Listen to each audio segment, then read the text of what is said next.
الحمد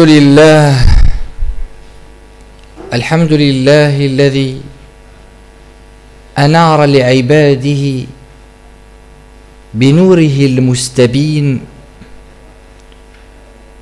والصلاة والسلام على من جعله إماما للأنبياء والمرسلين، ونشهد أن لا إله إلا الله ولي الصالحين، ونشهد أن محمدا عبده ورسوله إمام الصالحين. اللهم فصل عليه وعلى آله الطاهرين وعلى زوجاته الطاهرات وعلى أصحابه غر الميامين وعلى من تبعهم بإحسان إلى يوم الدين. أما بعد، فيا إخوة الإسلام، نعيش لحظات مع سيد الخلق، مع خير البرية محمد الصادق الوعد الأمين. يقول نبينا ونبيكم محمد عليه الصلاة والسلام: ثلاث من كن فيه وجد بهن حلاوة الإيمان. الأولى، الشرط الأول، أن يكون الله ورسوله أحب إليه مما سواهما، وقد ذكرنا هذا في خطبتنا الماضية. فمستحيل أن يجد المسلم حلاوة للإيمان بالله وهو يحب الدنيا أكثر من الله وأكثر من رسوله صلى الله عليه وسلم. فهذا الذي همه الدنيا يريد حلاوة الدنيا، لا يريد حلاوة الإيمان، لا يريد حلاوة الدين، بل يريد حلاوة الدنيا. الشرط الثاني، أن يحب المرء لا يحبه إلا لله. أنت أيها المسلم، وأنت أيتها المسلمة، إذا كنت أو إن كنت تريد أن تنال حلاوة الإيمان، فعليك يا أخي وعليك يا أختي أن تحبوا الجماعة، جماعة الخير. فعليك بحب الجماعة، جماعة الخير، إخوانك وأخواتك المسلمين والمسلمات. يقول المصطفى صلى الله عليه وسلم: لا يؤمن أحدكم حتى يحب لأخيه ما يحب لنفسه. من يتكلم؟ نبينا ونبيكم صلى الله عليه وسلم. يقول المولى جل جلاله وعم نواله بعد أعوذ بالله من الشيطان الرجيم: محمد رسول الله والذين معه، الصحابة، والذين معه أشداء على الكفار رحماء بينهم.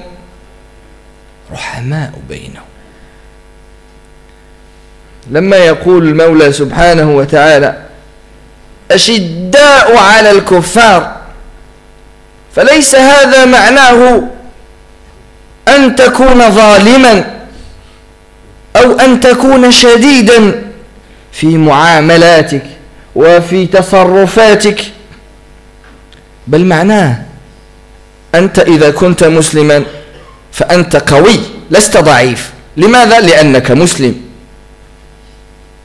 أنت لست ضعيف لأنك مسلم. ارفع رأسك فأنت مسلم. الذل لا يجتمع مع المسلم، العزة مع المسلمين، العزة معهم. لماذا؟ لأنهم مع الله. إن تنصروا الله ينصركم ويثبت أقدامكم. المولى سبحانه وتعالى يقول: من كان يريد العزة فلله العزة جميعا. العزة للمولى سبحانه وتعالى. الله سبحانه وتعالى يقول في آية أخرى: فسوف يأتي الله بقوم يحبونه. فسوف يأتي الله بقوم يحبهم ويحبونه أذلة عن المؤمنين أعزة على الكافرين. العزة للمولى سبحانه وتعالى.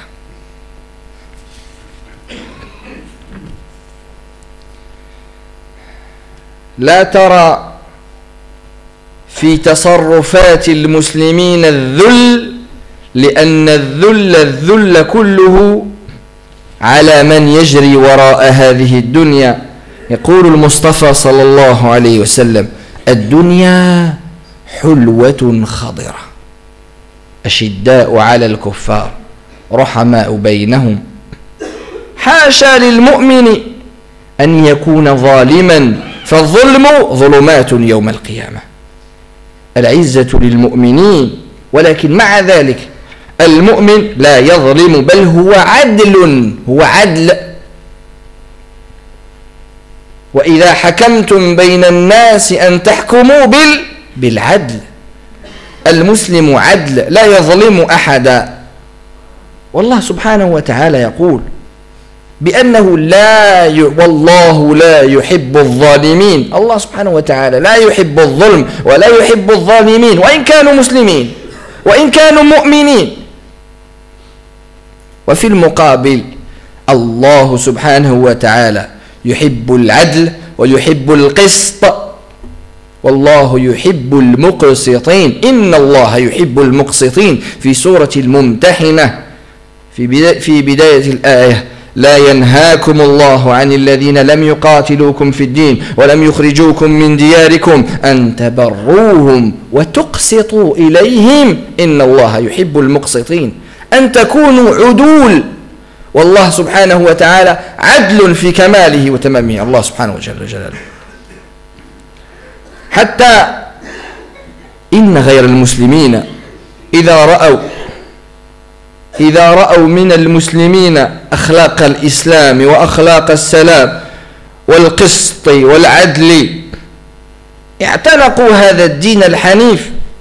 قد يقول قائل: والله إني لأرى في وجوههم العناد والكره للإسلام، وأنت تقول لي بأنهم سيدخلون الإسلام. ارجع الآية التي قبل التي ذكرناها الآن. الله جل جلاله عم نواله يقول: عسى الله أن يجعل بينكم وبين الذين عاديتم منهم مودة والله قدير. الله قدير سبحانه وتعالى، والله غفور رحيم. الإسلام يجب ما قبله، الإسلام يمحو ما قبله. إن الله سبحانه وتعالى قدير على أن يغير عداوة بحب أو إلى محبة. واذكروا نعمة الله عليكم إذ كنتم أعداء فألف بين قلوبكم فأصبحتم بنعمته إخوانا. وفي آية أخرى: لو أنفقت ما في الأرض جميعا ما ألفت بين قلوبهم ولكن الله ألف بين قلوبهم ولكن الله ألف بين قلوبهم إنه عزيز. ها هي العزة ترجع ثانية. إنه عزيز حكيم. ورضي الله عن عمر رضي الله عنه وأرضاه لمقولته الشهيرة: إنا كنا أذل قوم. عمر رضي الله عنه يتكلم يقول: إنا كنا أذل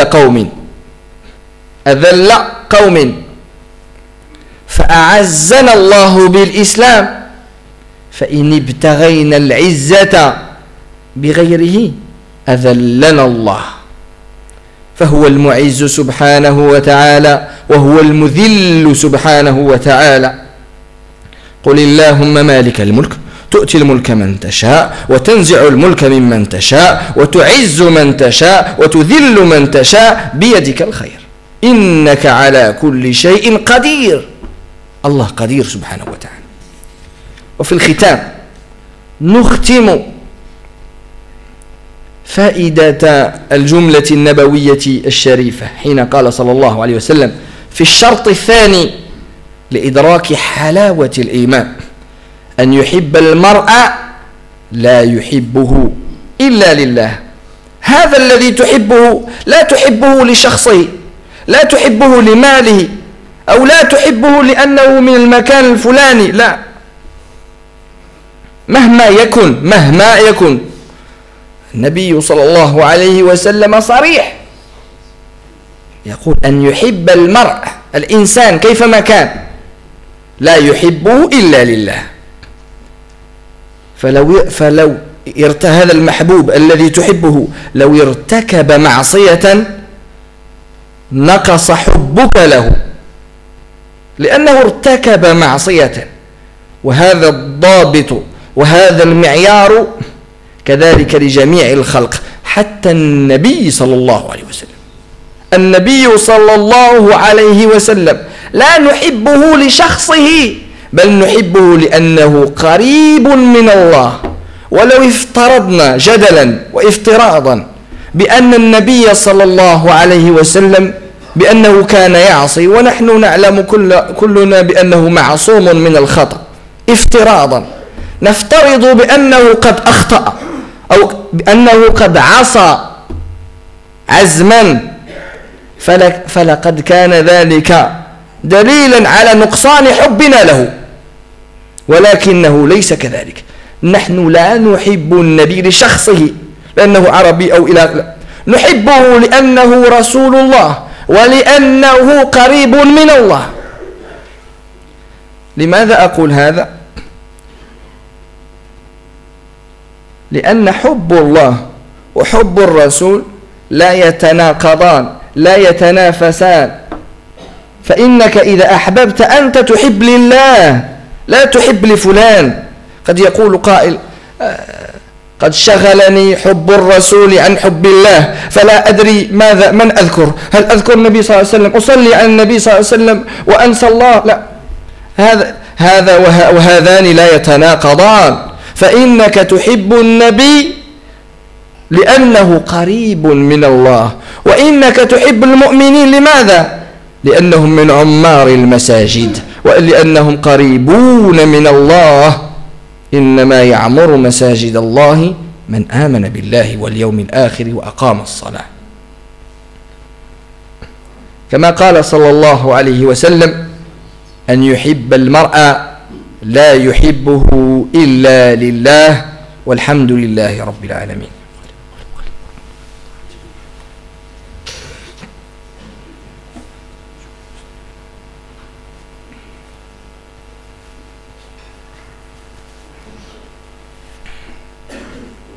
Veuillez avancer, je vois au milieu, masha'Allah, il y a beaucoup d'espace. Veuillez avancer, tout le troisième rang, veuillez avancer un peu. Et veuillez suivre les indications des frères. Pourquoi je répète, j'insiste sur ça? Parce que même moi, des fois, je suis en plein khutbah, je vois des fois des gens qui refusent l'indication du frère, alors que le frère, il n'est pas là pour vous gêner ou quoi, il est là pour l'intérêt pour que tout le monde ait sa place. Et il pense aux frères qui sont dehors. Contrairement à toi qui refuses, tu es un peu égoïste. Donc des fois il faut se remettre en question à Shabbat. Le frère il est à votre service entièrement, il n'est pas payé, fait sa fisabilillah. Donc ayez un peu de... C'est un des soldats d'Allah. Et toi le soldat d'Allah il vient en face de toi et tu lui parles mal ou alors tu as un geste qui est malveillant, c'est délicat.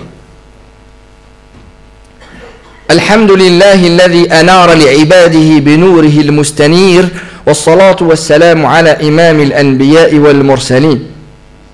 Louange à Allah subhanahu wa ta'ala, créateur des cieux et de la terre, et qui nous a créés. Et on le remercie Allah subhanahu wa ta'ala de nous avoir choisi à être à ce moment-là. Combien il y a de musulmans à Savigny et combien il y en a maintenant à la mosquée Al-Jumu'ah? Combien il y en a à Salat al-Fajr? Il doit y avoir combien de musulmans? 5000 musulmans à Savigny. Et dans Salat al-Fajr, quand tu regardes, tu jettes un coup d'œil, lui il n'est pas de Savigny. Donc tu enlèves 30-40%. Donc ça veut dire sur les 5000, il n'y en a que 30 qui viennent à Salat al-Fajr. Si tu veux voir la religiosité des musulmans, va dans la mosquée, tu vas voir. S'ils sont là à Salat al-Fajr, ça veut dire que les musulmans, ils sont présents. Pas juste avec la parole, mais ils sont là avec leur cœur et avec les actions. Mais si tu vois la mosquée, elle est vide, c'est qu'il y a un problème. Et chaque problème, il faut trouver une solution. Prière sur notre prophète sallallahu alayhi wa sallam qui nous a montré le chemin de la guidée. Prière sur sa noble famille. Prière sur ses épouses nobles, sur ses nobles épouses. Prière sur ses compagnons radiyallahu anhum wa ardahum, par qui la religion est parvenue, nos références. Et prière sur ceux qui suivent les pas des compagnons et les pas du prophète sallallahu alayhi wa sallam. Toujours avec le prophète sallallahu alayhi wa sallam.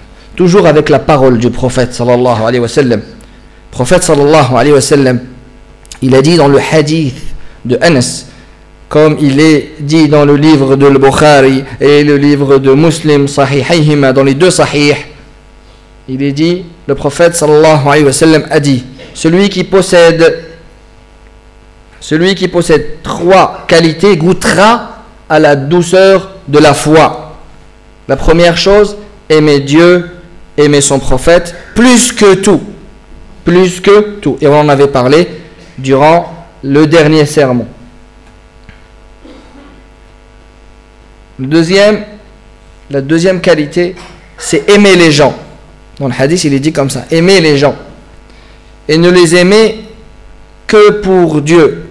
Et quand on va dans Sharh al-Hadith, quand on essaye de comprendre le hadith à travers ce que vont nous dire le savant, ici, il nous est demandé d'aimer en priorité les croyants avant les êtres humains en général. Ton frère dans la religion a plus de poids que ton frère dans le sens il n'est pas musulman. Parce que ton frère dans la religion, il est ton frère dans ce bas monde et dans l'au-delà. Alors que celui qui est ton frère dans le sang, quand vous arriverez au jour du jugement dernier, il n'y a plus de frère, il n'y a plus de sœur, il n'y a plus de mère, il n'y a plus de fille, il n'y a plus rien. Il n'y a plus de relation. Le lien du sang s'arrête à ce moment-là. Pas par décision d'Allah, mais par nous-mêmes. C'est nous qui allons dénigrer. Ton fils va venir te voir, tu vas le dénigrer, je ne te connais pas. Là, tu dis, moi, c'est impossible. C'est impossible. Mon fils, qui a 4 ans, non, je vais lui donner. Rien donner.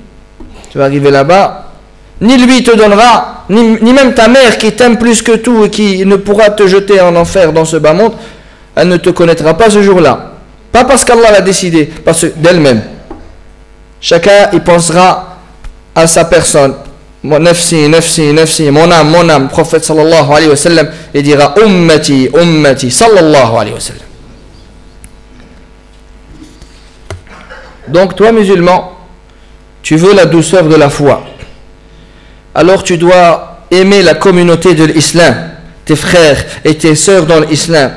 Donc si tu les détestes, c'est impossible que tu atteignes cette douceur de la foi, cette douceur halawat al-iman. Le prophète sallallahu alayhi wa sallam, il dit, nul ne sera véritablement croyant jusqu'à qu'il aime pour son frère ce qu'il aime pour sa propre personne. Allah subhanahu wa ta'ala, il dit dans le Coran, Muhammadun Rasulullah, Muhammad, comme il est traduit, Muhammad est l'envoyé d'Allah. Muhammad, l'envoyé d'Allah subhanahu wa ta'ala. Walladhina ma'ah, et ceux qui sont avec lui. Ashidda'u 'ala al-kuffar, dur avec les infidèles. Ça veut dire quoi les infidèles? Des fois on entend infidèle, c'est dur, c'est infidèle au message d'Allah tout simplement. Comme nous on est infidèles selon leur conception, ceux qui ne croient pas au message ne croient pas, donc ils sont infidèles au message d'Allah subhanahu wa ta'ala. Alors que nous on essaye d'être fidèles aux ordres d'Allah subhanahu wa ta'ala. Donc le verset dit quoi? Dur avec les infidèles. Et l'autre, Rahama'u baynahum, miséricordieux. Nous aujourd'hui on a retourné ce verset. Le verset il dit miséricordieux entre eux. Nous aujourd'hui on se dit, ah, lui il va pas m'arnaquer. lui, il est difficile. Je vais à la mosquée, je ne vais pas me faire arnaquer. Je vais au marché, je ne vais pas me faire arnaquer. Mais quand il est avec quelqu'un qui n'est pas musulman, il est tout doux. Et quand il se fait arnaquer, eh ben il laisse. Il dit, ouais, il faut être doux dans l'islam. Retourne le verset. Maintenant, on va s'arrêter un instant sur dur, avec les infidèles, pour bien comprendre. Dur, ce n'est pas être dur dans le sens d'être agressif, mais c'est dans le sens d'être fier. Toi, tu es musulman, tu n'as pas le droit d'être faible. Toi, tu es musulman, tu n'as pas le droit d'être rabaissé. C'est dans ce sens-là. Vous savez ça que ça veut dire. Et même dur, le mieux, ça aurait été fier. Et quand on dit fier, ce n'est pas l'orgueil, mais fier d'appartenir à la religion d'Allah subhanahu wa ta'ala. Fier, ne pas accepter qu'on vous rabaisse, qu'on vous humilie. Dur envers les infidèles au message de l'islam, c'est-à-dire qu'ils n'acceptent pas l'humiliation par un autre, n'acceptent pas. Et il ne veut pas dire être injuste. Allah subhanahu wa ta'ala, comme il est dit dans le Coran, il déteste les injustes. Allah subhanahu wa ta'ala. Et en comparaison, Allah subhanahu wa ta'ala, il dit Wallahu yuhibbul muqsitin. Allah subhanahu wa ta'ala, il aime les gens qui sont justes. C'est à quel moment qu'Allah subhanahu wa ta'ala, il a cité cette fin de verset en disant Allah il aime les justes, quand il a dit Allah ne vous défend pas d'être bienfaisant, équitable envers ceux qui ne vous ont pas combattu dans l'islam, pour la religion, et ne vous ont pas chassé de vos demeures, car Allah il aime les justes. Donc Allah subhanahu wa ta'ala, il nous demande d'être juste. Le prophète sallallahu alayhi wa sallam recevait des cadeaux de gens qui n'étaient pas musulmans. Ton voisin il t'a même pas offert de cadeau, juste un sourire qui te demande, juste te dire bonjour, juste de parler, juste de lui demander, même pas un cadeau. Vous n'êtes même pas arrivé déjà au stade du cadeau, que déjà tu le renies, et déjà tu es dur avec lui, jamais tu lui as adressé la parole. Le prophète sallallahu alayhi wa sallam recevait les cadeaux de chefs d'État non musulmans, et il ne les brûlait pas. Le prophète sallallahu alayhi wa sallam avait des voisins, et c'est pas juste il leur posait des questions, quand il allait les visiter. Comment tu vas, comment il va ton fils? Ton fils il est malade? Eh bien je vais rentrer chez toi et je vais te visiter et je vais te donner des conseils. Allah subhanahu wa ta'ala il dit dans un verset, et quand vous jugez entre les gens, soyez justes. Entre les gens, j'insiste sur les gens, pas entre les musulmans ou entre quels qu'ils soient les gens. Donc Allah subhanahu wa ta'ala il nous demande d'être juste. Pour être ce que tu es, parce que tu es équitable, parce que tu es juste, à cause de cette qualité-là, d'être équitable, à cause de cette qualité-là, d'être juste, ça peut être une cause d'entrée dans l'islam. Mais beaucoup ignorent, ou alors ils ne voient pas cette variable. Car toi, où que tu sois, tu es un da'i, tu appelles les gens vers Allah subhanahu wa ta'ala. Dans ta tête, tu vas dire, oui, mais lui que je vois, lui qui est en face de moi, lui mon voisin, lui qui travaille avec moi, impossible qu'il rentre dans l'islam. Allah subhanahu wa ta'ala, il dit, il se peut qu'Allah établisse de l'amitié entre vous et entre ceux qui ont été vos ennemis. Et Allah est capable. Et combien de gens qui étaient des fervents combattants contre l'islam, ils ont voué leur vie contre l'islam et qui sont devenus musulmans. Allah subhanahu wa ta'ala il est capable. Nous qu'est-ce qu'il nous est demandé? D'être bon et d'appeler à la bonté, rien d'autre. Et pour finir la phrase du prophète sallallahu alayhi wa sallam, le prophète sallallahu alayhi wa sallam il a dit dans la deuxième condition, aimez les gens et ne les aimez que pour Allah. Ça veut dire quoi? Ça veut dire que quand tu vas aimer quelqu'un, tu vas pas aimer parce qu'il est riche ou parce qu'il a un caractère ou parce qu'il est beau ou je sais quoi d'autre. Non, tu vas l'aimer pour Allah subhanahu wa ta'ala. Si on va plus loin dans le développement, ça veut dire que lui, s'il fait un péché, alors s'il appelle au péché, délibérément, est-ce que tu peux l'aimer? Est-ce que ton amour pour cette personne-là qui appelle au haram et l'amour pour Allah subhanahu wa ta'ala, il peut se mélanger dans un seul cœur? Il ne peut pas se mélanger. Je ne peux pas aimer quelqu'un qui prône le haram, qui appelle au haram ou qui fait le haram ouvertement. Il boit de l'alcool ouvertement. Et normal, comme si de rien, il normalise le haram. Comment je peux l'aimer lui? Je ne peux pas l'aimer. Parce que moi j'aime Allah. Et ça, ce qui fait cette personne-là, c'est contre l'ordre d'Allah subhanahu. Je ne peux pas l'aimer. Je ne peux pas l'aimer. Je peux avoir de la compassion pour lui. Je peux avoir de la pitié pour lui. Mais je ne peux pas l'aimer. Donc si un homme fait un péché et il en est fier, alors ton amour pour lui, il doit baisser automatiquement.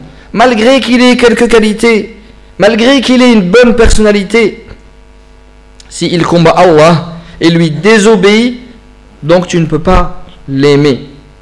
L'amour pour Dieu et l'amour pour celui-là ne peuvent pas se mélanger dans un cœur. Donc si on aime, et on arrête sur ça, donc si on aime pour Allah subhanahu wa ta'ala. Et ceci est valable pour tout le monde, même pour le prophète sallallahu alayhi wa sallam. Le prophète sallallahu alayhi wa sallam, on ne l'aime pas pour ce personnage, non. On l'aime parce qu'il est proche d'Allah subhanahu wa ta'ala. Et pourquoi je reviens à ça, c'est important.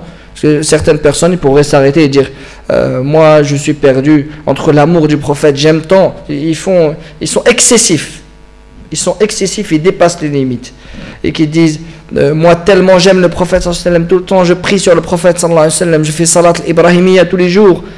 Et des fois tellement je la fais, ben j'oublie Dieu. Et alors quand je me mets à penser à Dieu et j'oublie le prophète. Non, il n'y a pas de divergence, il n'y a pas de concurrence entre les deux amours, parce qu'en vrai c'est un seul amour, parce que même le prophète, quand tu l'aimes, tu l'aimes pour Allah, tu l'aimes en Allah, tu l'aimes parce qu'il adorait Allah subhanahu wa ta'ala, tu l'aimes parce qu'il obéissait à Allah subhanahu wa ta'ala comme il se devait, et non pas pour son personnage.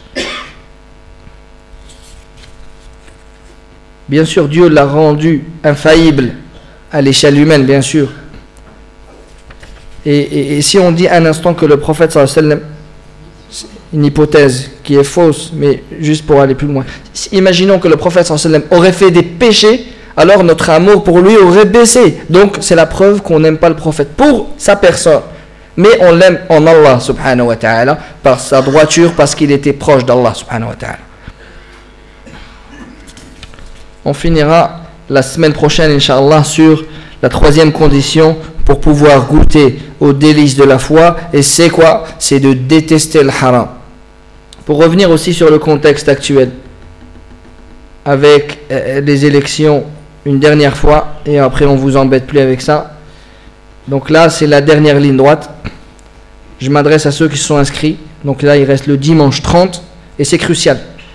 Donc à la question, il y a beaucoup de frères qui m'ont dit oui mais d'accord, tu nous demandes de voter, mais on va voter pour qui?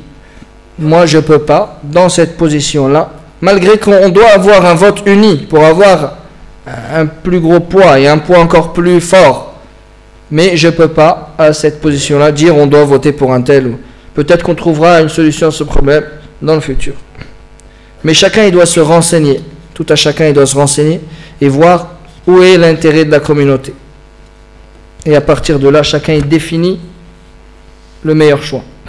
Et islamiquement parlant, on va revenir une dernière fois sur ça. Quand on regarde en globalité dans toute la France, quand on va demander aux imams de terrain, ceux qui ont passé 40 ans, 50 ans ici, ceux qui ont de la science imprégnée, que ce soit dans la jurisprudence, mais aussi dans le contexte. C'est pas juste ceux qui s'arrêtent sur la théorie, mais vraiment qu'ils ont allié la théorie avec la science du terrain, l'expérience. Donc ils nous disent tous la même chose, il faut absolument voter. C'est important de voter pour l'intérêt de la communauté.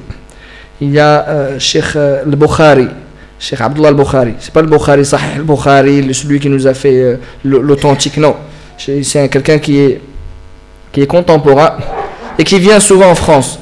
C'est un grand savant qui a étudié plus de 18 ans à Médine et qui est vraiment un savant magique. Et donc même Cheikh Gaton, il avait parlé de lui la dernière fois, il l'avait rencontré lors d'une de ses visites. Donc on lui a posé la question, le droit de vote en France. Et clairement, il a dit c'est en fonction des intérêts et en fonction des risques. Et il a cité parmi les intérêts, il a dit en Europe, on a vu en Europe qu'il y en a qui ont su saisir leur intérêt à travers quoi? À travers les associations, à travers les mosquées, à travers les écoles. Et bon, on peut rajouter même les collèges, les lycées, les universités. Toutes ces choses-là, si on les veut, c'est à travers ce terrain-là qu'on peut les avoir. On ne peut pas les avoir par un autre terrain. Il faut être logique et raisonnable. Et il faut prendre, on est dans un monde de cause à effet, il faut prendre les causes. Mais sans participer aux élections, il ne faut pas rêver, c'est impossible. Après, on va se mettre à pleurer pour des choses, etc. Mais on ne pourra rien faire parce que ce sera trop tard. Et il a cité aussi l'exemple d'un grand cheikh qui s'appelle Abul Ma'alim Mahmoud Shukr al-Alousi, qui est un Irakien et qui est parti, pendant la colonisation, il est parti voter. Ils lui ont dit, mais tu fais quoi? Tu vas voter, c'est haram. Il dit, bien sûr que je sais que c'est haram. Mais il dit après, c'est une question d'intérêt. Moi j'ai vu que là, à ce moment-là, il était propice d'aller voter, et qu'il était dans l'intérêt des musulmans de trouver des gens, de faire monter des gens qui seraient plus doux avec les musulmans, plus cléments avec les musulmans, que des gens qui porteraient préjudice aux musulmans. Donc il dit, alors que c'est une référence, ce cheikh de Bagdad, Abu al-Ma'alim Mahmoud Shukr al-Alousi. Donc clairement, juridiquement, islamiquement parlant, toutes les preuves sont là. L'avis, il est là. C'est pas un avis qui est hypothétique, peut-être. C'est un avis qui est là. Voilà. Donc avant de finir, je les annonce rapidement. Donc il y a Nabil Nasri qui va venir. Je vous en avais parlé la dernière fois. Donc qui va faire une conférence. Je vous avais dit, il est parti à l'USH. Il est aussi parti à Sciences Po où il a fini. Il est doctorant. Donc c'est quelqu'un qui est un avocat de l'islam, qui sait parler. Donc on a besoin de ces gens-là, de ces compétences-là. C'est pas comme quelqu'un comme moi ou vous qu'on va arriver devant les médias, on n'arrivera pas à parler. Lui c'est un avocat, il va arriver là-bas, il va savoir parler, sans mentir, sans être hypocrite. Donc on a besoin de ces gens-là et qui représentent, Inch'Allah, une des figures de demain, Inch'Allah. Donc il a défendu la cause palestinienne, il a défendu l'islamophobie. C'est quelqu'un qui a une grande vision, il a de l'avance, malgré que ce soit quelqu'un de jeune, Masha'Allah, Allah il lui a donné. De l'avance, il voit loin, nous on commence à se poser des questions, qu'est-ce que c'est quoi les défis de demain? Lui il a déjà écrit un livre, les 7 défis, les 7 défis capitaux de la communauté musulmane. Donc lui il t'a déjà fait un plan sur 20 ans. Toi tu te poses la question, lui il t'a déjà répondu. Donc il va évoquer les grandes lignes de ce livre-là.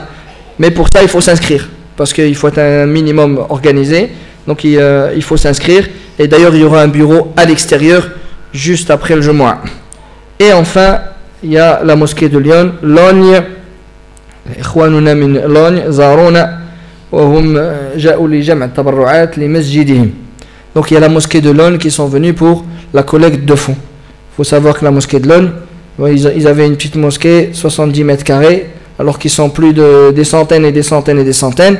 Donc là, alhamdoulilah, Dieu leur a permis d'acheter un terrain. Et maintenant, il faut que nous, on les aide pour qu'ils puissent bâtir, Inch'Allah, une grande salle où il y aura 300 mètres carrés, Masha'Allah. La superficie de le Moussalla, là où les gens ils vont prier, 300 mètres carrés. Donc il faut les aider dans ça. Et combien de fois Allah subhanahu wa ta'ala dit Ya ayyuhalladhina amanu, vous qui croyez, anfiqu. Donnez pour Allah, donnez l'aumône, anfiqu pour Allah subhanahu wa ta'ala. Et rappelez-vous quand on avait cité la personne qui va demander à Allah, Ya Allah, laisse-moi sortir de cet endroit-là, le jugement. Laisse-moi sortir, laisse-moi revenir sur terre. Et vous savez la première action qu'il a demandé, qu'il a dit, moi si je reviens sur terre, la première chose, fa'as-saddaq, je donnerai de l'argent. Pourquoi? Li'akum min as-salihin. Fa'as-saddaq wa akum min as-salihin. Pour que je sois parmi as-salihin, parmi les pieux. Voilà, donc c'est important. Celui qui veut des hasanat, les hasanat sont venus à vous, donc profitez-en un maximum. Allahumma hdina wahdi bina waj'alna sababan liman ihtada. Allahumma a'inna ala dhikrika wa shukrika wa husni ibadatik. Il y a des jeunes, beaucoup de jeunes, et 3-4 jeunes qui sont venus me voir, et qui ont chacun de leur côté, et qui m'ont dit ils ont des examens en ce moment. Et ils demandent dua. Et ils demandent dua pour que Dieu leur facilite. Mais de l'autre côté aussi, je reçois un petit message où une mère de famille, elle me dit quoi? Elle me dit, faites dua pour ma fille, car pour qu'elle soit dans le droit chemin. Et Shabab, si vous voulez avoir des bonnes notes, si vous voulez que Dieu vous facilite, il faut écouter les parents. Et d'ailleurs, Inch'Allah, les vacances d'avril, ça sera axé sur ça, Inch'Allah, le comportement envers les parents. Ceux qui ont des enfants, amenez-les, Inch'Allah, les vacances d'avril, Inch'Allah. Et beaucoup de gens m'ont demandé de dua. Donc, pour les études dans un premier temps, Allahumma la sahla illa ma ja'altahu sahla, wa anta taj'alul huzna idha shi'ta sahla. que Dieu leur facilite et qu'ils aient des bonnes notes, Inch'Allah, et qu'ils puissent être protégés dans cet environnement qui est pas sain, et qu'Allah subhanahu wa ta'ala il fasse qu'ils tiennent toujours l'aiguille, qu'ils soient toujours droits, et qu'Allah subhanahu wa ta'ala il fasse en sorte qu'ils ne causent pas des problèmes à leurs parents et que leurs parents sachent les gérer. Ensuite, il y a beaucoup de gens qui m'ont demandé de dua parce qu'il y a des malades. Il y a une sœur qui est enceinte actuellement, qui est partie aux urgences, etc. Et son mari il est tout le temps avec nous, tout le temps au service des musulmans. On demande à Allah subhanahu wa ta'ala de leur faciliter à eux deux et donner la santé, Inch'Allah, à ses futurs enfants, Inch'Allah. Que Dieu il lui facilite, Inch'Allah, que Dieu lui facilite. Allahumma anta shafi la shifa'a illa shifa'uk shifa'an la yughadiru saqama. Il y a une sœur aussi qui est tout le temps, constamment, dans la semaine, elle est au service des musulmans. Elle nettoie la mosquée, etc. Demande les invocations pour son frère. Allahumma anta shafi la shifa'a illa shifa'uk shifa'an la yughadiru saqama. Et pour finir, une femme qui est atteinte de paralysie et elle demande qu'Allah subhanahu wa ta'ala khaffif anha. Allah subhanahu wa ta'ala il donne un peu de guérison. Allahumma anta shafi la shifa'a illa shifa'uk, donne beaucoup de guérison. La shifa'a illa shifa'uk shifa'an la yughadiru saqama. اللهم انصر إخواننا المظلومين في مشارق الأرض ومغاربها يا ذا الجلال والإكرام. اللهم اغفر لجميع المسلمين والمسلمات المؤمنين والمؤمنات الأحياء منهم والأموات إنك سميع قريب مجيب الدعوات يا أرحم الراحمين. وصل اللهم على سيدنا محمد وآله وصحبه أجمعين. سبحان ربك رب العزة عما يصفون وسلام على المرسلين والحمد لله رب العالمين. ويغفر الله لعبد قال آمين.